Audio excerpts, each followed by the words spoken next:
नमस्कार, नवभारत टाइम्स में आपका स्वागत है। आपके साथ मैं हूं विनीत त्रिपाठी। बिहार में 2025 में होने वाले विधानसभा चुनाव के पहले चरण की वोटिंग पूरी हो चुकी है। शाम 6 बजे तक 64.69% बम्पर वोटिंग हुई, जबकि कुछ जगहों पर इसके बाद भी वोटिंग जारी रहने की खबरें हैं।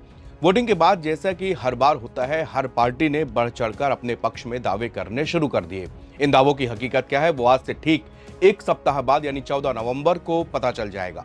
गुरुवार को 121 सीटों पर हुए मतदान में मतदाताओं ने जबरदस्त उत्साह दिखाया है। मतदान का प्रतिशत 65% तक पहुंच गया, यानी कि 64.69% कहा जा रहा है, और कहा जा रहा है कि अभी ये प्रतिशत 65 तक हो सकता है, जो 2020 के मुकाबले में 8% ज्यादा है। बिहार के इतिहास में पहले चरण में ये सर्वाधिक वोटिंग है। साल 2020 में फर्स्ट फेज में 56.1% की वोटिंग हुई थी, और साल 2015 में 55.9। तो साल 2010 की बात करें तो 52.1% की वोटिंग हुई थी। इस बार जनता खुलकर बाहर निकली और जमकर वोटिंग की। हालांकि मतदान का इस तरह से बढ़ना लोकतंत्र की सेहत के लिए बहुत अच्छे संकेत कहे जा सकते हैं, लेकिन सवाल उठता है कि इस बार इतनी ज्यादा वोटिंग कैसे हुई, और इसके कुछ कारण देखें तो आप कह सकते हैं कि एक तो छठ के मौके पर त्योहार मनाने के लिए बड़ी संख्या में बिहार के लोग देश भर से वापस बिहार आए हुए थे। छठ के बाद तुरंत चुनाव होने से मतदाताओं की संख्या भी बढ़ गई।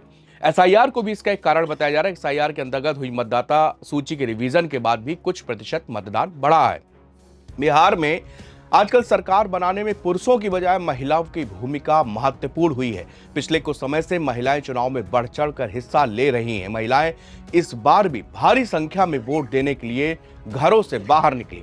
दरअसल भारत के चुनावी इतिहास में आमतौर पर माना जाता है कि जब वोटिंग ज्यादा होती है तो जनता बदलाव यानी कि एंटी इनकम्बेंसी चाहती है, लेकिन ऐसा हर बार नहीं होता। इसके बहुत सारे उदाहरण मैं आपको आगे बताऊंगा। कई बार अधिक मतदान का मतलब सरकार के प्रति समर्थन, प्रो इनकम्बेंसी भी होता है। मतलब साफ है कि वोटर्स ये सक्रियता किस दिशा में जाएगी, ये कहना अभी फिलहाल जल्दबाजी होगी। अब सवाल उठता है कि बढ़ी हुई वोट परसेंटेज किसके पक्ष में जा सकते हैं। एनडीए की तरफ से पीएम मोदी ने जनता को शुक्रिया अदा करते हुए कहा कि पहले फेज में एनडीए ने लीड ले ली है और दूसरे चरण के लिए अपार प्यार और समर्थन हमको मिल रहा है। तेजस्वी यादव का भी वीडियो सामने आया जिसमें वो कह रहे हैं कि पहले फेज में महागठबंधन ने बढ़त बना ली है। इस बार बड़ी संख्या में महिला और युवा घरों से बाहर निकले और अपना वोट दिया। इन दोनों वर्गों ने, एनडीए और महागठबंधन दोनों दलों ने इन दोनों वर्गों के लिए पूरी ताकत झोंक दी थी। वादों की झड़ी लगा दी गई। अब ये देखना होगा कि महिलाओं और युवाओं को किसकी बात पर ज्यादा भरोसा हुआ, किसके मैनिफेस्टो पर मोहर लगाई।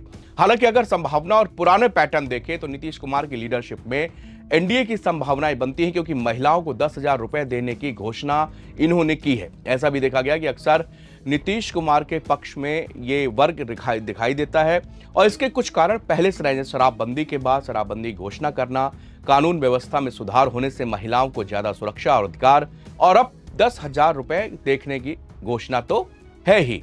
अब अगर ये युवा और महिलाएं तेजस्वी यादव के नेतृत्व में महागठबंधन का रुख करते हैं तो इनके जीतने के कुछ कारण ये हो सकते हैं। हर घर एक सरकारी नौकरी देने का वायदा, और माई बहन योजना के तहत महिलाओं को एक मुश्त 3,000 की रुपए देने की घोषणा। अब आते हैं एंटी इनकम्बेंसी और प्रो इनकम्बेंसी पर, यानी सरकार के विरोध में लहर या सरकार के पक्ष में लहर। 2020 में पहले फेज में 3 करोड़ 70 लाख मतदाता थे, वोटर थे, जिसमें से 2 करोड़ 6 लाख ने अपना वोट दिया था। लेकिन अब की बार पहले फेज में 3 करोड़ 75 लाख वोटर है, जो पिछली बार से 5 लाख अधिक है। इस बार की पहले चरण में 64.69% वोटिंग हुई। अब सियासी दल इस बढ़े हुए पैटर्न को अपने अपने लिहाज से मुफीद बता रहे हैं। बिहार में इससे पहले 1951-52 से 2020 तक सबसे अधिक 2000 की विधानसभा चुनाव यानी कि 62.57% वोट पड़े थे, जबकि 1951 और 52 में से 2024 तक हुए लोकसभा चुनाव बिहार में सबसे अधिक 1998 में 64.60% मतदान हुआ था, जो कि इस बार बिहार में पहले चरण की सीटों में हुए वोटिंग ने इसे भी पछाड़ दिया है। अगर हम लोग पिछले कुछ सालों के राज्य चुनाव को देखें तो एक रोचक पैटर्न हमारे सामने आता है। कई राज्य ऐसे हैं जहां अधिक वोटिंग प्रतिशत के बावजूद सरकार ने वापसी की है। उदाहरण के लिए 2023 में मध्य प्रदेश में 77% मतदान हुआ था, जो कि पिछले चुनाव से 2.08% अधिक था और बीजेपी ने सरकार बचा ली थी। ओडिशा में 2014 में 73.65% मतदान हुआ था, जो कि पिछले चुनाव से 8.35% अधिक था। इसके बाद भी सत्ताधारी बीजेडी ने वापस की थी। गुजरात में 2012 के चुनाव में 11.53% से अधिक वोट पड़े थे, बम्पर वोटिंग हुई थी। इसके बाद भी मुख्यमंत्री नरेंद्र मोदी की तत्कालीन जो थे उनकी सरकार की वापसी हुई। 2010 की बात करें तो बिहार विधानसभा चुनाव में ही 6.82% अधिक वोट पड़े थे, तब भी जनता दल यूनाइटेड वाले गठबंधन की सत्ता में वापसी हुई थी। यानी बम्पर वोटिंग हमेशा एंटी इनकम्बेंसी हमें सत्ता परिवर्तन का संकेत नहीं देती, ये जनता के मूड और मुद्दों पर भी बहुत निर्भर करता है।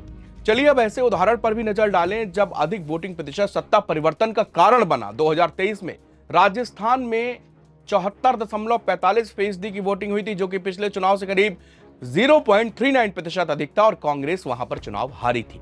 2011 में तमिलनाडु में 7.19% से अधिक मतदान दर्ज किया गया। नतीजा यह रहा कि सत्ताधारी डीएमके का गठबंधन की हार हुई और एआईएडीएमके गठबंधन सत्ता पर आया। बिहार में सबसे पहले 1967 के चुनाव में वोटिंग में इजाफा हुआ तो सरकार बदली।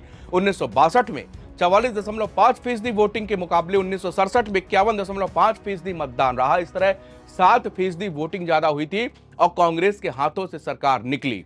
बिहार में पहली बार गैर कांग्रेसी दलों ने मिलकर सरकार बनाई थी। 1967 के बाद 1980 में भी यही सेम पैटर्न देखने को मिला।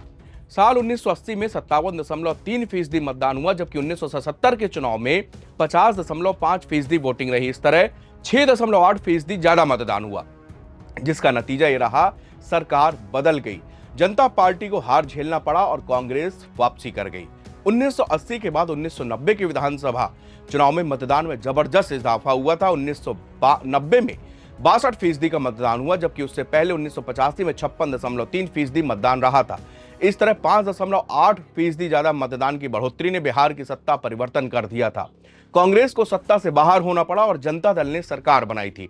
इसके बाद बिहार में सत्ता परिवर्तन नवंबर 2005 में हुआ, जब 16% वोटिंग कम हुई थी। इस बार बिहार के पहले चरण के चुनाव में 8.5% वोटिंग ज्यादा हुई है, जिससे हम सारे लोग इस नफे और नुकसान का अलग अलग तरीकों से आकलन कर रहे हैं। अभी आपको बता दें कि एक फेज की वोटिंग अभी पूरी बकाया है, यानी कि अभी कुछ भी नहीं कहा जा सकता कि ये एंटी इनकम्बेंसी है या प्रो इनकम्बेंसी, क्योंकि मैंने आपको दोनों आजादी के बाद से लेकर अब तक के दोनों उदाहरण बताए कि कब कब जो है एंटी इनकम्बेंसी का माहौल बना और कब कब प्रो इनकम्बेंसी की बात आ रही है। हरियाणा का चुनाव आपका लेटेस्ट उदाहरण यहां पर प्रो इनकम्बेंसी का सामने आया था, जबकि बीजेपी ने, एनडीए गठबंधन ने वहां पर जबरदस्त वापसी करी थी। तो ये अभी जो अवधारणा हम लोग इसके पीछे सोच रहे हैं कि यहां पर बिहार के अंदर 64.69% यानी कि 65 मान लीजिए, अगर ये प्रतिशत रहता है तो सबसे सुखद संकेत तो डेमोक्रेसी के लिए, लोकतंत्र के लिए है। महिलाएं बढ़ चढ़कर हिस्सा ले रही है, उससे भी अच्छी बात है कि आपको 5 साल में लोकतंत्र के महापर्व में शरीक होने का मौका मिलता है और फिर आपको 5 साल के लिए आप अपने नुमाइंदे से, आप अपने प्रतिनिधि से सवाल पूछ सकते हैं, क्योंकि आपने भी लाइन में लगकर अपने मताधिकार का प्रयोग किया था। और इसी तरह ये जो वोटिंग परसेंटेज बढ़ा है, ये किस तरफ जाता है, दावे दोनों तरफ से किए जा रहे हैं, खुशी दोनों तरफ से दिखाई जा रही है।